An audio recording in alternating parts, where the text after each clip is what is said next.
It's time to talk about saltines.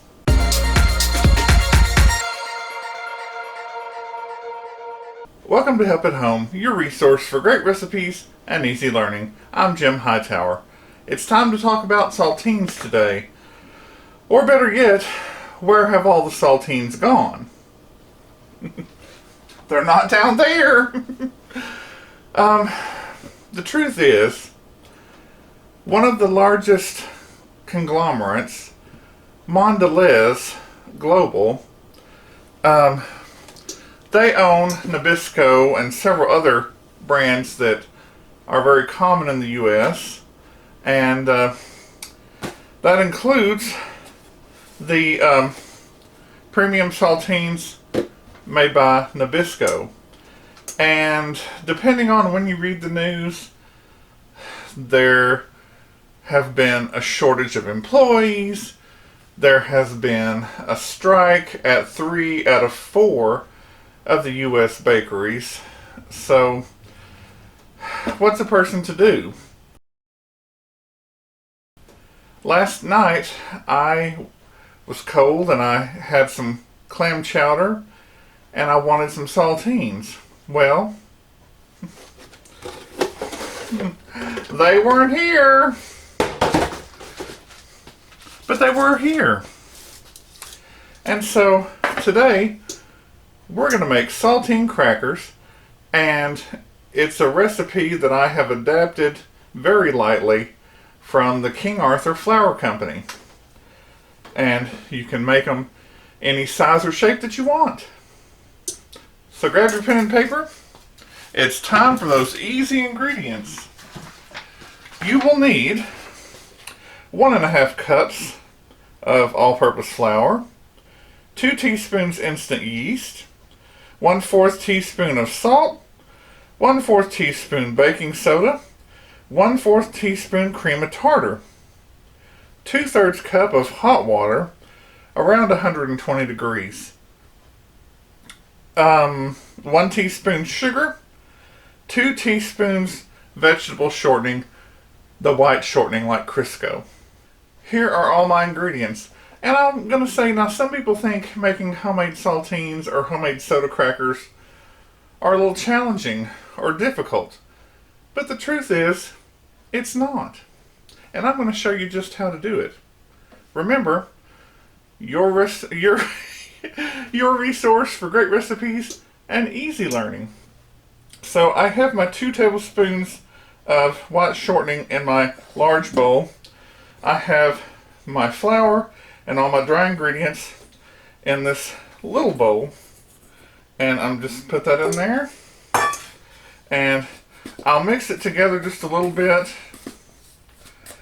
and then here's my 2/3 cup of hot water stuck with my impeccably clean finger, and you just mix it up. You don't need a mixer.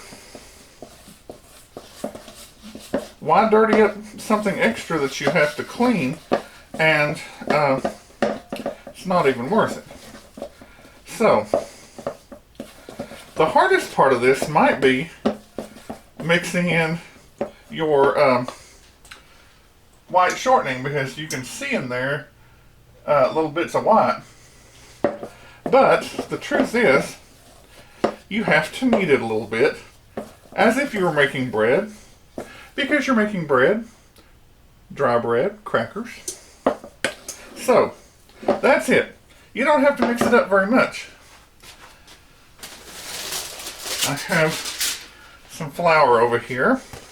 If you're following along with me and grinding your own flour, you've got your own grain mill, I used the hard red wheat, and I sifted it twice with my circular number 40 size mesh strainer or sifter, and then I sifted it twice with my number 60 sifter, which gets much more of the wheat and germ out. Not wheat, the germ and bran. At any rate, if you're using regular all-purpose flour, that is just as good. So Now, you used to see me with Big Red, if you've been a subscriber for this long, that you remember Big Red, my stand mixer. And I used to not like to really deal with kneading stuff. But it's good to know how. And I used to say, well, if you don't have a stand mixer, then you've got to do it by hand. You got to pick it up, throw it down, turn it over, pick it up, turn it down, rah, rah, rah, for 5 or 10 minutes. But really, you're just doing this long enough to be a nice workable dough that doesn't stick to your hands. And so, just like Julia Child would do on her shows, pick it up, slap it down, and turn it over, and you just do that. She used to say with different dough recipes, you can be very rough with dough. And what you're doing when you're kneading like this is you're redistributing the yeast so it's all inside, but also you're awakening that gluten, which will stretch and allow this to rise a little bit and build that flavor, which is why saltine crackers have yeast. It's not that we really need the rise, it's that we need the flavor. And we haven't made croissants, or French croissants. I'm going to roll up some of this flour here. Anyway, it's almost done. It's not sticking very much. We haven't done French croissants, but same thing with them. They do need to rise a little, but part of their making flavor and being as good as they are is the yeast builds texture and flavor. All right. One moment. All right, I have a bowl here, and I'm just going to put roughly 2 or 3 tablespoons of canola oil in it, and put my dough in there, turn it all around, and then get one side and flip it over, and then I'm just going to cover it and put it in the refrigerator.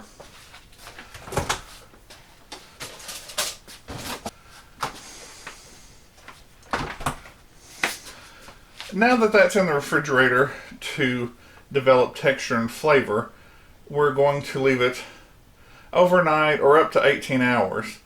And if you find that at the end of the overnight period, or you're getting close to the 18 hours and you don't have time to continue where we're going to now, you can stick it in the freezer and put it on a complete hold until you're ready. This dough that I have here has actually been in the freezer for about a week because life happened and I had planned to film this episode several days in a row. And so here we are. Now, it did not rise a whole lot, but it wasn't supposed to.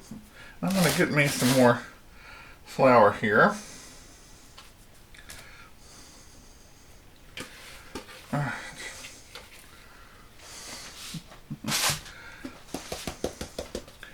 And put a little bit of flour on top.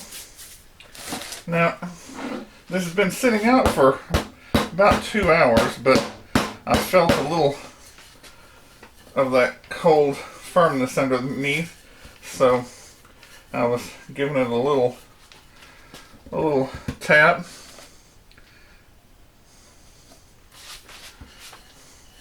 Okay, what you want to do is roll this out very thin. I'm talking 1/16 of an inch thin.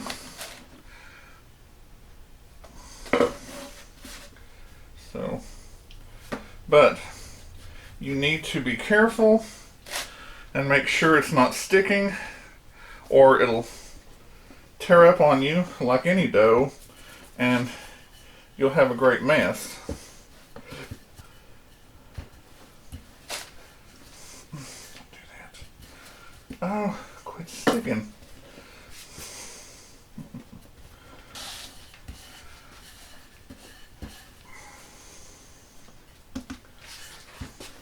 So just keep rolling out carefully, slowly, and you'll think, wow, that's too thin. But if you don't, you can have other issues. For example, your crackers could be too thick, and they might be a little soft, even though you consider them cooked. However, fear not, I have a solution for that. Don't have a solution for this sticking on top when I'm not paying attention, but when I am paying attention, it's a little bit more flour. Okay. But yes, just make it thin, thin, thin. Alright. Alright, I'm going to stop there. Hopefully that will do it. Now, I have this pizza dough pricker, which you've seen before. It's very handy, and you can get it on Amazon. It's good for, of course, pricking pizza dough so it doesn't puff up when you're cooking too much. Or it's very good for your pricking your pie doughs.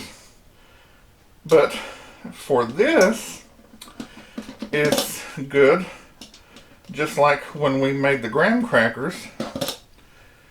It does a double duty. The first duty is that it gives it that professional cracker look with the holes in it that are spaced out, you know, perfectly. But also, it lets the air go through and cook completely through. Here we go. Now, you decide how large you want your crackers to be. And just like these, you might be thinking, you know, how big do I want them to be? So, after doing it last time, I'm actually going for making them a little bit smaller.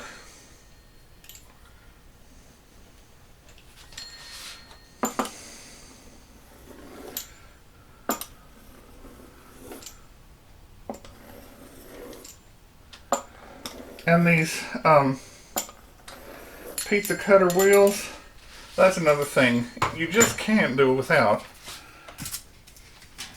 Alright, I have sprayed my pan with olive oil spray, which you can get at Walmart.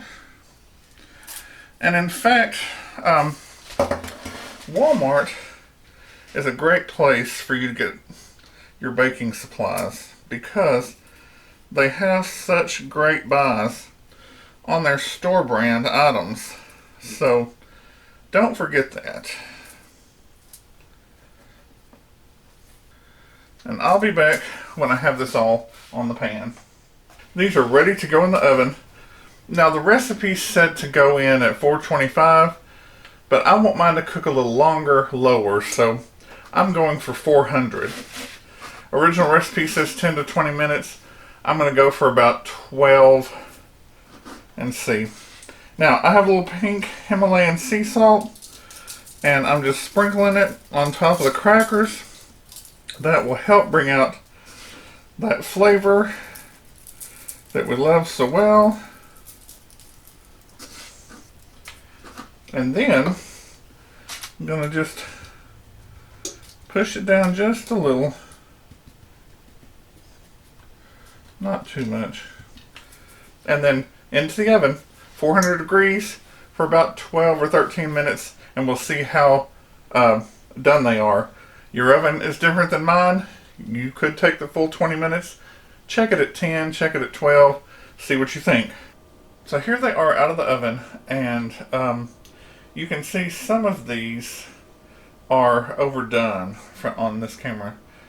Because I let them go probably about 18 or 19 minutes, and I was trying to prevent this from happening. These are my original ones, and let's take a look here. The thickness of the original ones are like twice as thick as these, and so what happened with them? They got soft. Now, here's your solution. Even if your thin ones get soft, which I doubt they will, you can do one of two things. You can put them in your oven at the lowest setting. Mine's like 170.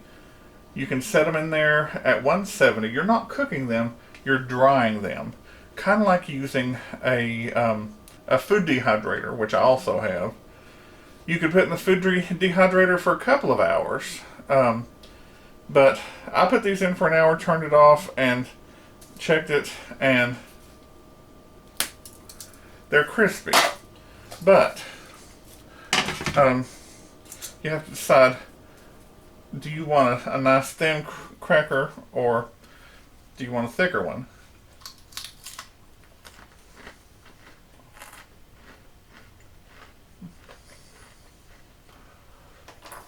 The flavor.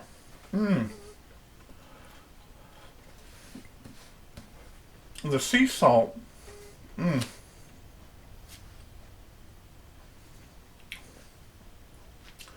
The sea salt helps bring out the flavor that the yeast gave to the crackers overnight.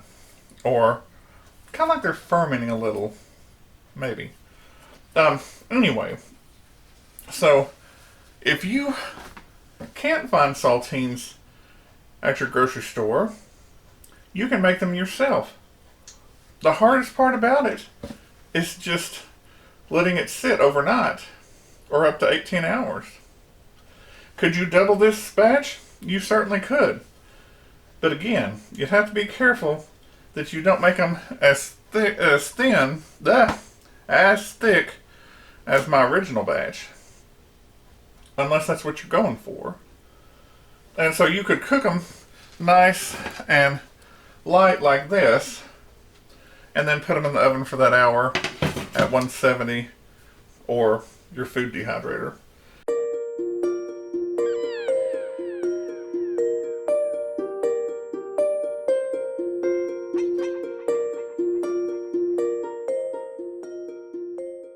If you like this recipe for homemade saltines or homemade soda crackers, courtesy of King Arthur flour, give it a thumbs up.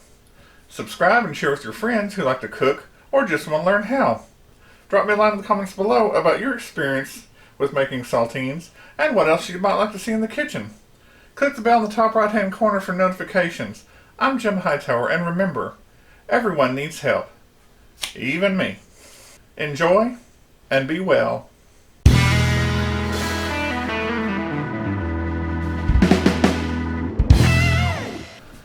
It's time to talk about